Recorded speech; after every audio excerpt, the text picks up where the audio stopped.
Hello and welcome to How to Pay for College 101. Today we're going to be covering the FAFSA, some financial aid basics, going over a little bit of scholarships, and just generally talking about the costs of college. So the FAFSA is really the primary way to apply for three different types of aid to help pay for college costs. Grants, Pell Grants, and Colorado Student Grant are the most common that students might receive. Work study, which is a job that you get on campus, and to you it looks like a part-time job. You're just getting paid through the federal student aid program.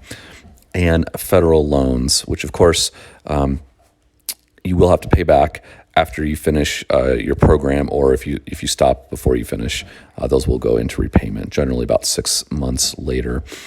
Scholarships are actually separate applications that you would apply for, and there's a lot of different resources for applying for scholarships, and I'll touch on those here in a little bit. The main eligibility criteria for FAFSA is that you do have to have a high school diploma, be a U.S. citizen, or have some type of permanent residency. Many states have applications for students who don't meet that criteria. In Colorado, it's called the CASFA, which is the Colorado Application for State Federal Aid. If that applies to you, I'd also encourage you to complete that application as well. When you complete the FAFSA, you need to have a few things ready. The first thing you'll have to do is create what's called an FSA ID. And basically, it's just a username and password, just like you would for Netflix or Amazon or some other type of web service. Same concept. Pretty simple to set up. It's important to write the information down or keep it because you will have to apply for potentially multiple FAFSAs. It's also your entryway into anything financial aid related, so it's good to write that information down. Tax records. Now, what's kind of confusing is the FAFSA is going to want to know about income from 2 years ago from the application. So if you're completing the 22-23 FAFSA, for example, they're going to ask for the 2020 taxes. The 23-24 FAFSA will look at 2021 tax information. There's also going to be some questions about untaxed income. So if you get any source of untaxed income, which might be veterans benefits, child support payments, unemployment, just have those records ready. There are some questions on the FAFSA about that income. And there is an asset question. The FAFSA is going to ask how much is in your bank account. If you have any investments, what's the balance of those investments. Now, many things are excluded, so you definitely don't want to report information that's not required for you to report. And I will say that if you're generally around the age of 23 and a half, kind of depends on when you were born each FAFSA year. If you're dependent by default if you're under that age, meaning that you do have to submit parent or parents' information, and they're going to ask similar questions about income and assets for your parents as well. Basically, the application for FAFSA is located at studentaid.gov website. If you just plug that information in, there's a lot of helpful resources at that website about all things financial aid related. So it is a good resource for you to peruse and look around. And essentially, there's going to be a link or a button that says apply for aid now, and that's how you will gain entry into the FAFSA application. So this slide just generally gives you the flow when you complete a FAFSA, how that kind of works through the system. The FAFSA is submitted to the Department of Ed, the FAFSA processor, which then sends the FAFSA application to whatever school that you actually put on the application. Now, you can put up to 10 schools if you're not sure of what school you might attend. So that is, you're allowed to do that on the FAFSA. And the college then receives the FAFSA. They might need some more information from you, so I'll talk a little bit more about that here. But the school actually produces your award letter, and that's where you know what you might potentially be eligible for as far as grants, which again are the free money, any work study ability or funding will be on that award letter too. Scholarships, if you've also applied for those separately, loans, Oftentimes in that award letter, you don't have to accept the loan. That's your choice whether to do that or not. So really depends on what your tuition balance is going to be, what your total expenses, not only for tuition and fees, but living expenses will be to really make a wise decision on whether you need to take out part of the loan or no loan at all. Ideally, that would be best to not have to take out loans. It's not always possible, but obviously it's good to exhaust all the free money options in the form of scholarships, grants, work studies before doing that loan consideration. But it's a good investment if you still need funds after all those free avenues have been exhausted. So once the FAFSA is received by your school, it's really imperative to connect with the financial aid office. Oftentimes, if you've applied for admissions already, you're issued a student email, which correspondence is then sent to, or you could just call the financial aid office or just show up and just inquire about your FAFSA status. You want to do that very quickly. There are priority deadlines every year for completing the FAFSA, and you want to make sure to not only get your FAFSA done before that priority deadline, but also turn in any verification paperwork that the college might need from you. Now, that verification paperwork could look different because it is a random selection by the Department of Ed on who needs to verify information that they put on the FAFSA. But your goal is really to find out what that information is and get that to them as soon as possible so that they can then essentially what's called package your award and give you that award offer so you know what you would be potentially eligible for. So just a real brief overview of scholarships. Scholarships really are free money that organizations, companies, educational institutions, pretty much anybody would want to potentially give you. There's almost always some type of application process. Oftentimes there's an essay, so you can let the scholarship organization or educational institution know a little bit about yourself and what your goals and plans are for your education. I always tell students the best place to look is at the school that you want to attend. Pretty much every school will have a scholarship webpage where they're going to outline different scholarship opportunities for you.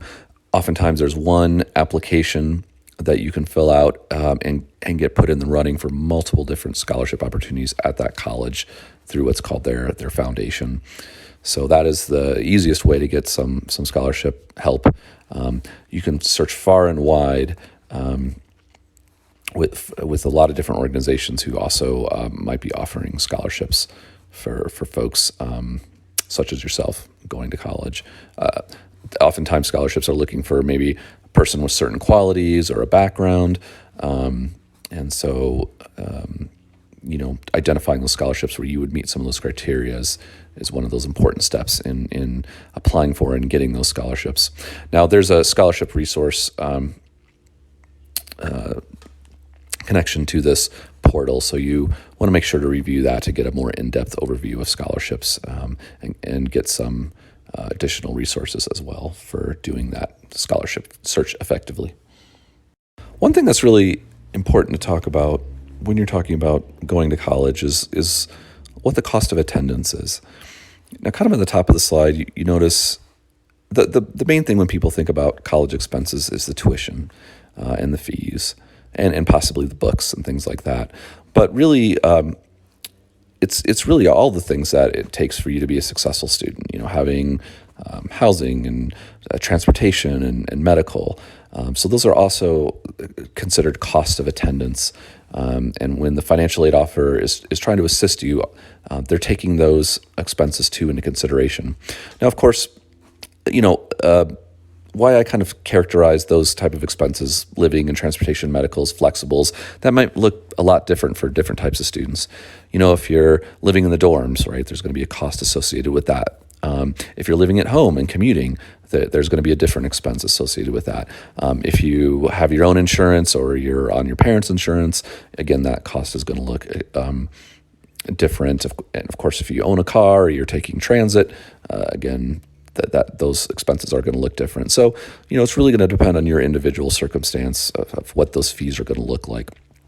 Now, colleges try to estimate that when they issue you an award, they're considering those flexible expenses in addition to the fees and the tuition. So, for example, and these are not precise figures; these are just estimates. But at the Community College of Denver, let's just say that the tuition full time was $4,000 a year. They're also going to estimate maybe around $10,000 for room and board, and about $1,000 for books as well. University of Colorado Denver, similar expenses with room and board, books. Tuition's going to be a little bit higher. Of course, at Regis, which is a private school, their tuition is a lot more, but similar room and board and books expenses. So it's really kind of important to kind of consider what the total cost is, what your budget looks like, what your expenses will be. But I think it's important to know really what the overall picture of cost of attendance is, because when colleges are trying to offer you aid, they're trying to get as close to that cost of attendance for aid as possible. So I'll demonstrate that here in the next slide. So in this slide, what we're looking at is, at the very top, is that cost of attendance. So each college will publish their cost of attendance. So again, that's tuition, books, fees, living expenses. And then they're looking at your FAFSA, which we talked about a little bit early. And at the end of that FAFSA, you get what's called a expected family contribution. And so that number is sort of an indicator of need. Not a dollar amount, but just a level of need. And the college looks at that need by taking the cost of attendance and subtracting whatever that expected family contribution number is on your FAFSA. So in this example, the student's financial aid need is $12,500. And so the award package in the middle left there on the slide is really the school's award to try to help meet that cost of attendance. So in this student's example here, they got $4,500 in Pell Grant. They got a work-study offer of $4,400, which of course they would have to work to earn that. They would have to apply at the college and get a job. And that's oftentimes very flexible with your schedule, which is a good option for doing work-study. If there's scholarships they've applied for, they'll list those there. And then if there's any money to help meet that need, that's not either work study or scholarships or grants, they'll offer a loan then to sort of cover that total need. Now, in this case, a student might not need, they might just need help with tuition and books if they're going to, say, Community College of Denver, and they wouldn't need to take out any of the loans. And the work study might be additional funds they could get for spending, and they might decline the loan because they might not need that. So, Financial Aid does their best job to try to meet that student need by looking at that cost of attendance and determining the student's need. So some of the common mistakes that people make on the FAFSA that I've seen over the years, not using what's called the data retrieval tool. So essentially what that is on the FAFSA is an ability to link the income directly into the FAFSA from the IRS. So there's a few steps involved with that, but sometimes people just skip it, and you should try to use that tool if you can.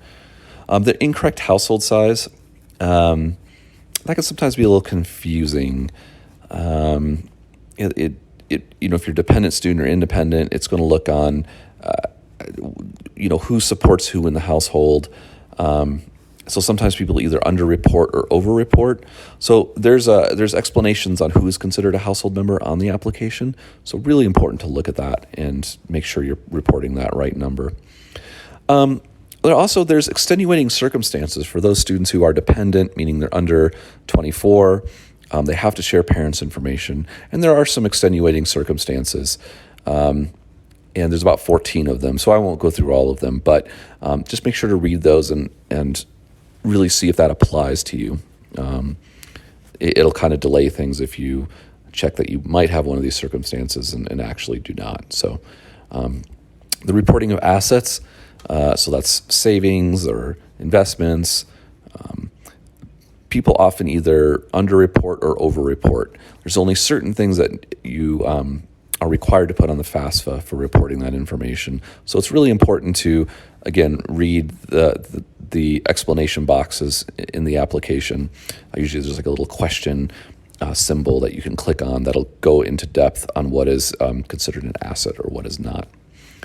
Again, failing to turn in verification paperwork timely. A lot of students will do the FAFSA, think their job is done, and all the while the financial aid office is waiting for documents to be turned in order to proceed to give that student that award. So make sure to communicate with financial aid, the financial aid office that is, read your student emails, make sure that you get that information turned in. So just a few things to know. There are extenuating circumstances, which I kind of talked about just briefly. For dependent students who are possibly estranged or not connected to their parents, or their parents are really not in their lives anymore. So there are situations where you can do a dependency override and not have to put in your parents' information. The way to do that is it's kind of really specific, and there's a lot of steps involved. So that can happen, though. I want to make sure that folks do know that if that applies to you or something that's going on in your situation, really reach out to the financial aid office, talk to somebody there. They can help you to kind of figure out what the best approach for that is. Of course, our office, the Educational Opportunity Center, we can definitely walk you through those steps and give you more information and guidance around those situations. Also, professional judgment and appeal processes. This really applies to situations that have changed in the household, particularly with income or expenses. So maybe in 2020, you or your parents were working, and then you got laid off, and now your current situation no longer reflects what happened, a couple of years ago. So there is a process that's done at the financial aid office. Again, it's called a professional judgment or an appeal.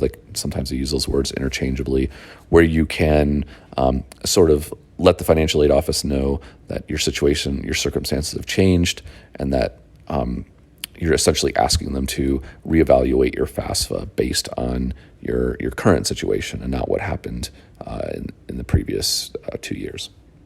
Well, thank you. I hope you found this presentation informative.